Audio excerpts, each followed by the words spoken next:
So next we're going to look at lenses. Of course, if you're using a handheld camera that doesn't have detachable lenses, you won't need to worry about this. But if you're looking at a proper DSLR with detachable lenses, or the ones in between that are detachable but are kind of still light to hold, then you're going to need to know about different types of lenses.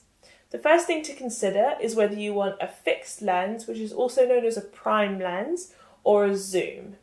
Zoom lenses are a lot more expensive because they're very complicated. So your money won't go as far because it has to have all those moving parts and different things inside, and they're also much bigger and heavier. So it depends how portable you need your camera to be, whether you want a zoom lens. The fixed lenses is where my loyalty lies. At first I thought, surely I need a zoom lens, how can anyone have a camera that doesn't zoom? But actually you get used to it very quickly and the quality you can afford is so much higher. So especially with a static camera like this, I don't need it to be able to zoom. I set it up at the right distance, I stand at the right distance, it's fixed. But even on a travel video, you just move closer to the object that you're filming or further away. And actually you'd be really surprised how much you don't need zoom and how much more freedom it gives you in terms of price point and also weight and size. So I'd really recommend considering using fixed prime lenses instead of zoom lenses. The next thing to consider is the millimeter count on it. So you'll see lots of different numbers, and this is the one with the millimeters. So 50 millimeters is probably the most versatile in-betweeny lens. It does beautiful headshots, beautiful product shots, close-ups, but it is quite zoomed in. So I'll show you some pictures of different lenses which take the same image standing from the same distance. So if I hold up a 50 lens now to take a photo of you, you're going to be quite close. Whereas if I hold up a 35, you're going to be further away so I can fit more in the shot. So it really depends what kind of thing you want to do.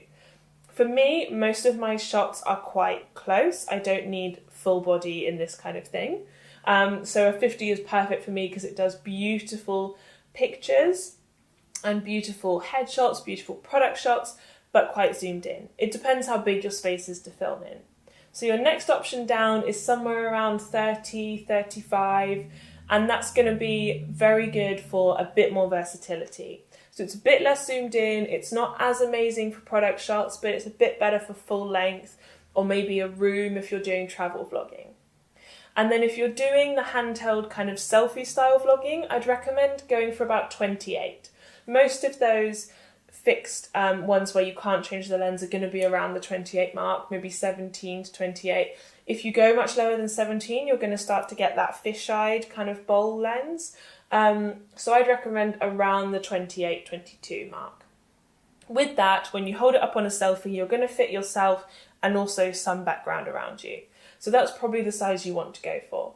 That's also probably good if you're doing travel vlogging shots of rooms and you need to fit a lot in. So it really depends what kind of imagery you're going to be doing. And of course, it hopefully goes without saying, check the compatibility of whether that particular lens is going to fit your particular camera. Almost across the board, different brands don't fit each other. So a Sony lens won't fit on a Canon, but just have a check. And even Sony lenses don't fit on all Sony cameras. So you'll just need to have a Google around to make sure your lens is going to fit before you spend your money on it.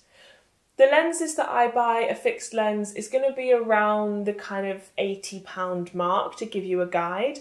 Zoom lenses are more expensive, maybe double that. And of course you can spend thousands on lenses depending on the quality you're looking for. But if you're just getting started, maybe you can buy it secondhand on eBay. My lenses normally cost around the £80 mark.